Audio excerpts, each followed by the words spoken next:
All right, Thompson I reacts to Jordan Peterson learn Chat GPT to gain insane wealth. That's the title of the video. So let's check it out. I've seen this before. I feel like the content, the way it came across was kind of dark, but you know what? You can have fun with Chat GPT. I've created several videos. I'll put links to those in the description if you want to check them out. It's on my other YouTube channel called Thompson TV. But so I'll put links there so you can just see what I've been messing with using Chat GPT. I gotta find a way to own it and just not do it, use it and then create something out of it. So, but anyway, enough said. Let's watch the video. There are things, and everyone in the audience should know this, there are things coming down the pipeline on the artificial intelligence front that are just going to make your hair stand on end within the next year, because there's so much transformation going on in that domain, and that's been the case particularly for the last 6 months, that it's almost unimaginable. You're going to see things you just can't possibly. How many of you clap? How many of you know what Chat GPT is? So I'll tell you what Chat GPT is, just so you know, because you need to know this. And I don't know what sort of technological revolution this is. Gutenberg press level? It's something like that. This is a big deal.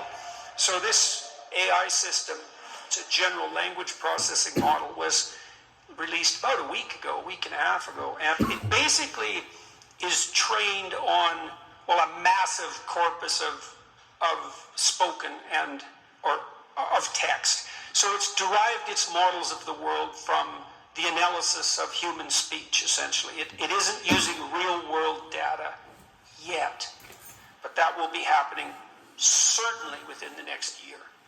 So, and Chat GPT analyzes a very large corpus of text, and that corpus is growing all the time. Some of you know I've written these books, 12 Rules for Life, and then Beyond Order, 12 more rules, because, you can't have enough rules. And I asked it, this is what I asked it to do. I said, write me an essay that's a 13th rule for Beyond Order, written in a style that combines the King James Bible with the Tao Te Ching. That's pretty difficult to pull off, Any one of those things is hard.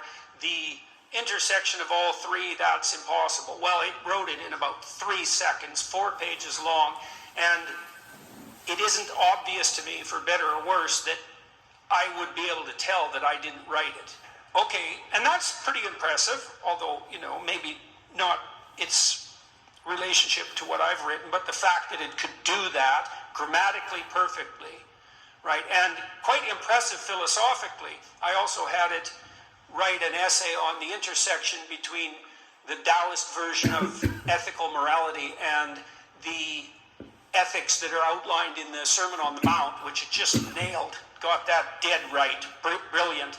There was a computer engineer who purported to work for Tesla. He asked Chat GPT, he said, look, I work for Elon Musk, but I haven't been doing much for the last week, so I need you to write me 10 bullet points about what I probably would have done as a engineer at Twitter. What 10 things did I do last week that were productive and valuable? And, if you don't mind, write me the accompanying computer code that goes with each project.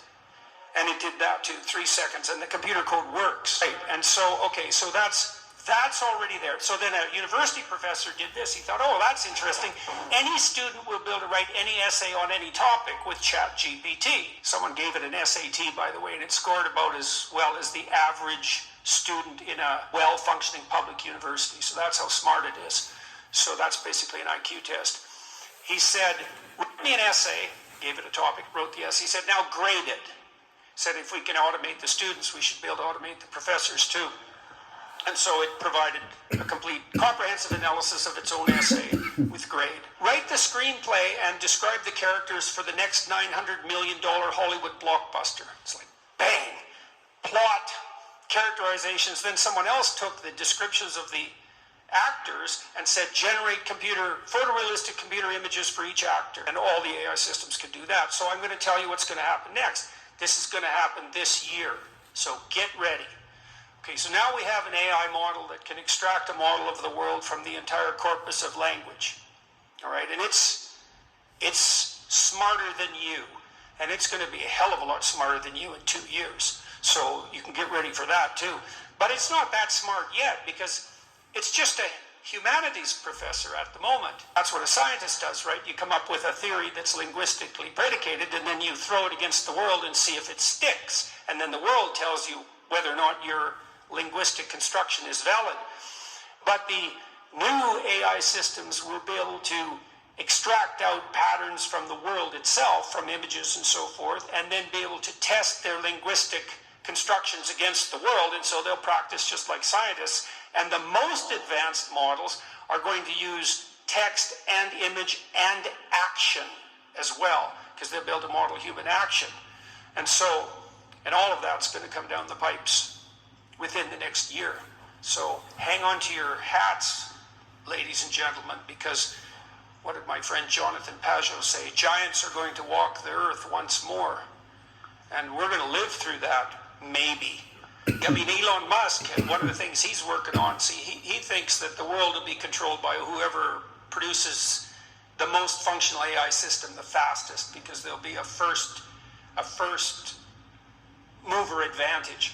And one of the things Musk has been working on for a long time are distributed AI systems, so that you'll have your own artificial intelligence to protect you against, well, let's say against Google's artificial intelligence, for starters.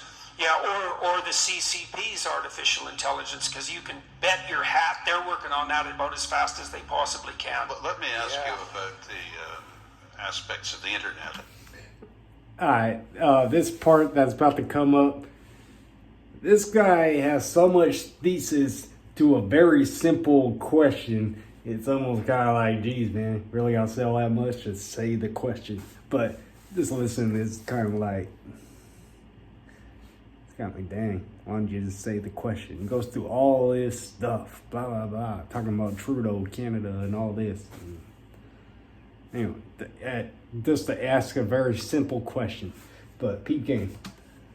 You, despite the persecution you've endured, you've had an enormous internet following. You went viral a long time ago and have stayed there. And yeah, worse than the pandemic. Alright, that was kind of a lame joke in my opinion. You should have said I'm blowing up like the pandemic. That would have been way cleaner to say I'm worse than the pandemic. So I was like, I don't know. It sounds kind of dark way to put it, but whatever. We touched upon this earlier. We have this unusual situation where we have contemplated legislation or regulatory changes in this country where the government, the federal government, thinks it can have a form of registration of content providers.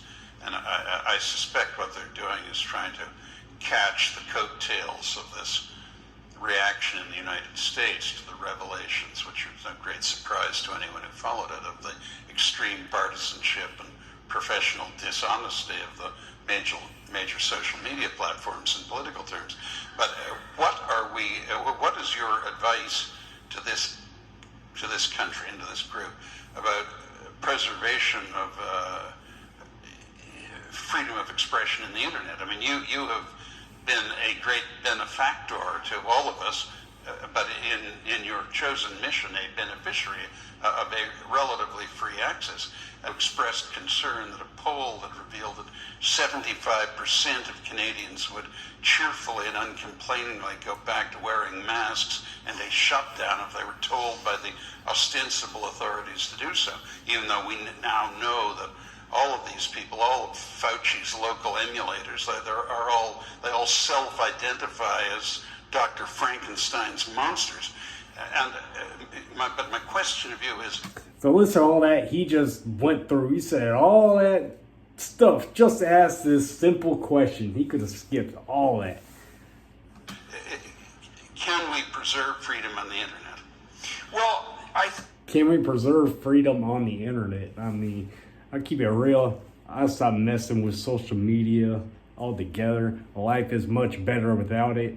I support y'all who want to walk that path. I swear. I mean, intention belongs to ourselves, but know God is to know thyself. So one who's on an inward spiritual path. I just keep trying to get closer and closer and closer to myself.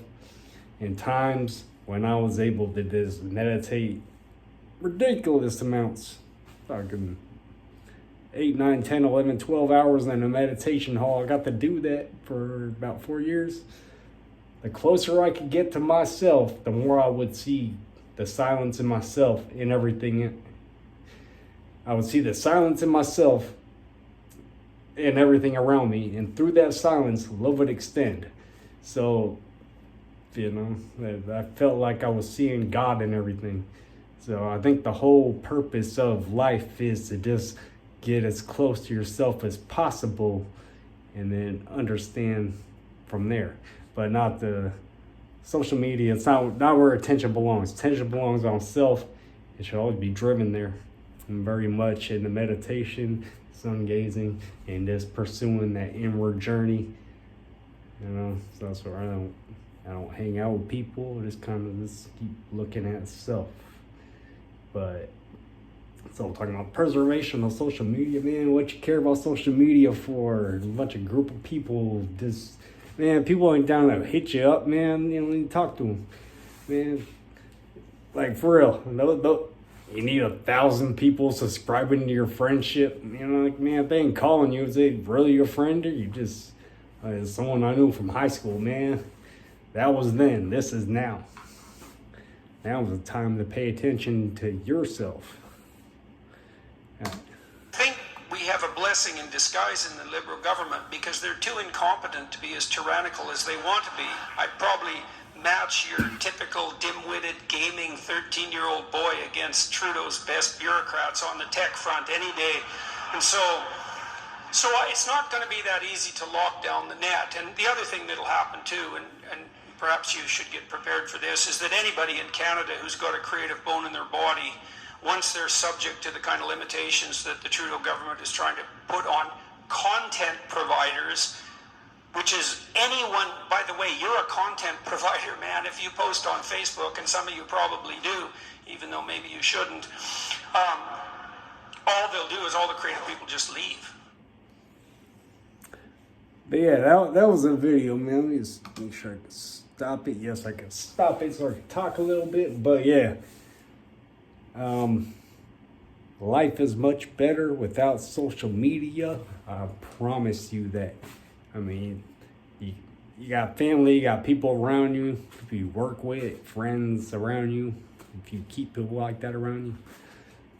Life is much better without a social media of everybody disputing. Like, I feel like everybody's trying to homogenize a thought process on there, and like, you know, I feel a certain way about things. It doesn't have to be in agreement with everybody else. It doesn't. You know, we're all individuals, entitled to our own thoughts. We don't need to be the same. We're all different, and we should embrace our difference. So, yeah, social media, that just makes people retarded, man, in my opinion. So, do yourself a favor and just step away from it and pursue yourself. Be there for your family. Be there for your kids. You know, be there for your wife if you get or husband or whatever you got going on. For your fam. I'm just saying, man, social media is not where it's at. You know, maybe some people feel some kind of incompleteness to where they feel like they need some digital friendships marketing to them. You don't need that. I promise you, you don't need that. Anyway, catch y'all in the next video. And peace out. One love. Thompson home. Yeah, let's get it.